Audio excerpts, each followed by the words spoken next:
Benvolguts i benvolgudes. A tots i a totes. Així estem en el programa anomenat El secret de Maribel, en Canal 9, per a fer una crítica literària d'una obra molt interessant que la meva companyera Maria va explicar-vos. Aquest llibre s'anomena Moisès estigues quiet i a rebre un premi de narrativa juvenil catalana anomenada Enric Valor.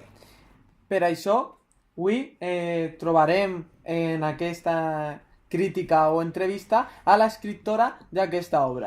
L'escriptora s'anomena Giris Picó i Carbonell, va néixer a Ibi en 1972, és llicenciada en Filologia Catalana i treballa a la delegació d'Alacant de l'Institut d'Estudis Catalans. Ha publicat sobretot novel·les com L'olor de crisantems, Helena, un rècord sempre és mentida o Les ales de la memòria. Les seues obres han rebut numerosos guardons, entre els quals destaquen el Premi 25 d'abril Vila de Benissa, el de narrativa Antoni Bru de Ciutat d'Elx i el de narrativa 9 d'octubre de Sant Vicent del Raspeig. Ha publicat, a més, articles en mitjans com Caràcters, L'Aigua Dols, Informació o El País. Doncs bé, rebem a aquesta escriptora amb un gran aplaudiment.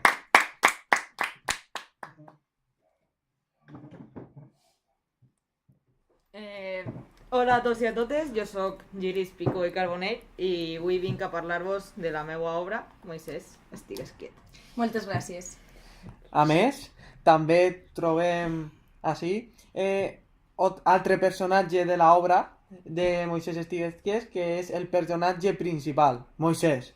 Per això, un gran aplaudiment també per a aquest personatge. Hola, bon dia. Moisès estigues quiet. Bé, jo abans de començar vaig a llegir el que vaig posar en la meva novel·la i jo vaig posar soc Moisès i en aquest llibre us explique coses meues. Una d'elles és que soc hiperactiu des dels 5 anys, hem visitat un grapat de metges i psicòlegs fins que vaig ser diagnosticat i etiquetat, com els paquets de pasta. Moisès estigues quiet, Moisès para un moment, Moisès deixa cada cosa al seu lloc. No, si jo ho entenc. Tant de moviment treu de polleguera, qualsevol. També sóc adoptat i m'enamoro i m'equivoque. I hi ha que em té mania, però alguns m'estimen molt. A mi m'encanta aquest programa, estic encantat d'estar aquí i també estic encantat d'estar amb l'escriptora. Nosaltres estem encantats de que estigues amb nosaltres i vam a començar ja amb les preguntes, perquè hem rebre moltes preguntes sobre la teua novel·la. La primera d'elles és qui és el tema que predomina en aquest llibre? Bé, pues jo pense que el tema del que tracte més són els prejudicis, perquè, per exemple, jo soc colombià, el meu germà és bolivià, i els companys a la meva classe em facin mal, es pot veure en la novel·la, i també es tracta bastant el tema de la llengua, de que jo parle valencià i també castellà, i en l'assumpte del tram vaig tenir un poc d'aquest. Jo pense que aquesta obra té com a tema principal la interculturalitat, perquè en el lloc on desenvolupa la història hi ha una interacció entre persones, sobretot xiquets, de diferents països. Sí, jo també penso el mateix perquè hi apareixen molts personatges com el propi Moisès, però també amb els seus amics com l'Alice o el Lawrence, que són d'altres cultures però conviveixen en el mateix lloc. D'acord, jo que vaig escriure el llibre us vaig a dir qual és el tema principal i és el tractament del bullying, perquè pense que és un tema molt actual que molta gent pateix a dia d'avui i vaig pensar que era el tema principal que havia de tractar un llibre per a adolescents. També, concretament, escriptora Giris, es pot anomenar així? Sí. On es desenvolupa concretament la història d'aquesta obra? Bé, la història es desenvolupa a Alacant, com ha dit abans Maria en la meva biografia. És la ciutat on vaig néixer, concretament a un poble que s'anomena Ibi, i a més treballo allí a la Universitat d'Alacant com a filòloga a la Facultat d'Educació. En la novel·la es pot veure que està en Alacant perquè es nombren coses com el Parc Lo Torrent, que està a Sant Vicent, o Castalla o Tabarca i altres llocs d'Alacant com el tramvia. I està molt bé perquè jo pense que és reflexiu, tot el que passe molt bé a la novel·la. Bé, canviant de tema un poquet, com és la teua relació familiar? És tal qual es plasma en aquest llibre? Perquè apareix els teus pares, les relacions d'amistat, de sentiments... Sí, és tal qual ho posa en el llibre. La meva relació amb els germans és molt bona, després l'escriptora parlarà dels meus pares. I, per exemple, Camil, aunque no parle molt amb ell, l'estime molt. I després la meva germanastra, Mariola, que al principi, quan érem petits, ella em feia moltes punyalades, però després van créixer els dos i l'estime molt també. I també ella està amb el Lawrence, que junt amb la Lis, són els meus veïns de Castalla, on vaig tots els estius i els tracte com els meus germans. Molt bé.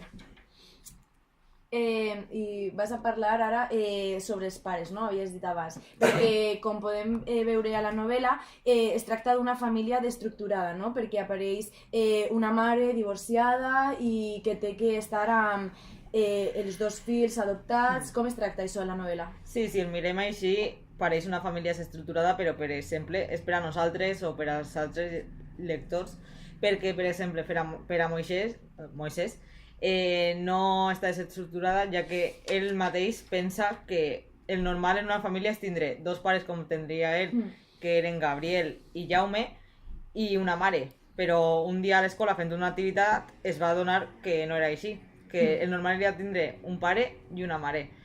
Per això no se li dona importància a la novel·la, perquè per a Moisès és el normal. Altra pregunta, més personal. Moisès, ¿estás enamorat? ¿O no? Tinc ahí un poc de dualitat, amb dues xiquetes. En la novel·la parle de Lis i també de Joana. I també un poc de Clàudia. Al principi, tota la vida, vaig estar enamorat de Joana, també un poc de Clàudia, que ja l'he anomenat abans, però però Lis... A veure... El directe. Ai, sí. Però, continuant, Lis va canviar aquest estiu on la novel·la i vaig començar a agradar-me molt i al centre comercial en la firma de discos d'Aurin va dir-me que m'agradava molt i jo vaig donar-li un petó. Per això tinc un poc de dualitat entre les dues. Continuant amb preguntes de la teua vida personal i privada, què vols ser de major? Jo he pensat en estudiar hosteleria, o sea, ser hosteler, o estudiar filologia a la Universitat d'Alacant, que és molt bona, per cert, i perquè a mi sempre m'ha agradat escriure i la meva mare sempre m'ha dit que persiguera els meus somnis. Clar que sí. I que fora el que més m'agradara. Per tant, aún no el té decidit, però prompte. Aún és jove, no et preocupes. Gràcies. Altra pregunta, escriptora. En aquesta obra tracta el tema de les xarxes socials i del ciberbullying. Sí. Té com a finalitat rebre l'atenció dels joves o una crítica a aquest tema? Jo penso que són les dues coses, perquè avui en dia, com ja sabeu tots i com he dit abans, el ciberbullying, el bullying, l'acoso escolar, està molt desenvolupat a la nostra societat i penso que és una cosa que hi ha que parar i conscienciar als joves del que passa a les escoles, a internet i tot això. I penso que aquesta novel·la serveix per a això, per a conscienciar i per a donar-nos compte de que tot el món és igual i no per tindre una enfermetat com té Moisès o per ser d'altra raça, de Colòmbia o d'on siga, ja que fer-le bullying o tractar-ho diferent. Ha nombrat una enfermetat. Què enfermetat patisques? La enfermetat és la hiperactivitat i la meva família es tracta molt bé amb aquest tema. Sempre m'ha apoyat, nunca m'he sentit diferent per tindre aquesta enfermetat I, per tant, jo em sent molt querit per la meva família i estic molt agradat. Val, pues ja hem concluït amb aquestes preguntes i ara vam deixar pas als principals protagonistes d'aquesta ressenya.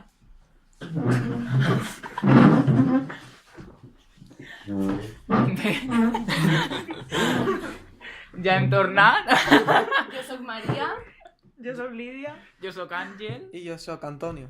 i vam a començar realment a fer la ressenya, vam a fer una valoració crítica sobre el que pensem a mesura que vam llegir aquesta novel·la. Comences tu. Per exemple. Jo crec que aquesta obra puc llegir-la tothom.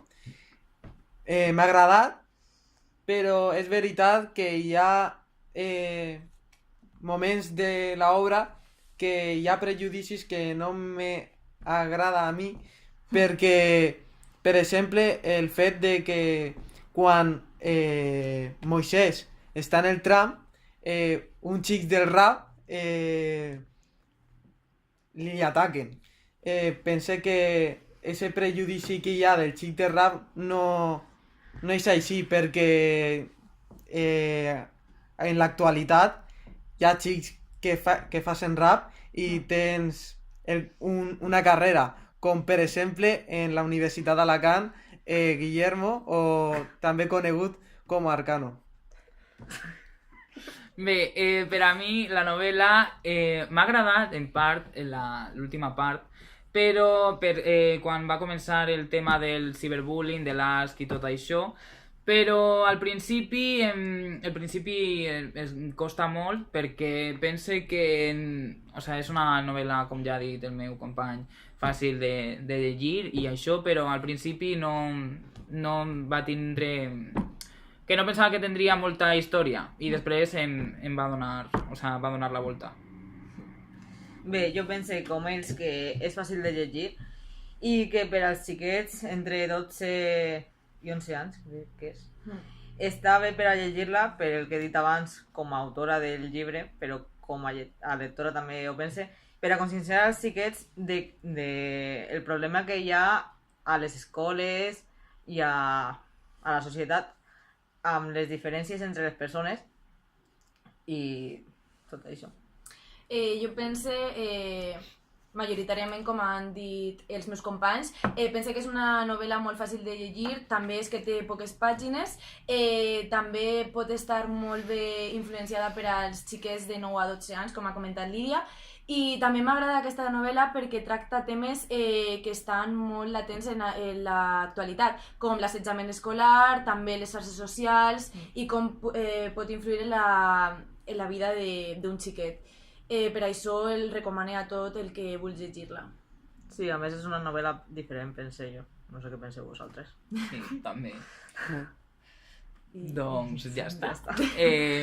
Esperem que t'hagi agradat i ja està, aquesta és la nostra ressenya. Adeu!